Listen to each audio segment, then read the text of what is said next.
নাজমুলদের শুভেচ্ছা জানিয়ে যা বললেন মাশরাফি তামিম। হ্যাঁ দর্শক, টিভি কিংবা লাইভ স্ট্রিমে চোখ ছিল গোটা বাংলাদেশে। রাওয়ালপিন্ডিতে ঐতিহাসিক জয়টা কখন আসবে এই ছিল প্রত্যাশা।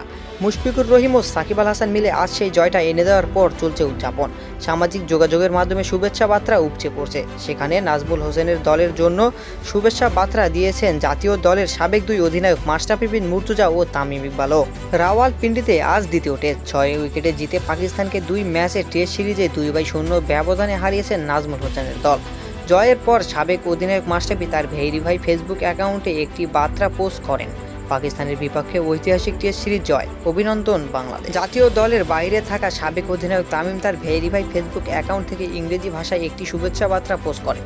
বাংলায় সেই বার্তার অর্থ, এটি স্রেফ অসাধারণ, 26 রানে 6 উইকেট হারিয়ে সেখান থেকে 2-0 ব্যবধানে সিরিজ জয়, কি দারুণ ঘুরে দাঁড়ানো। দলকে বড় অভিনন্দন, এটা অনেক দিন স্মরণীয় রাখা হবে।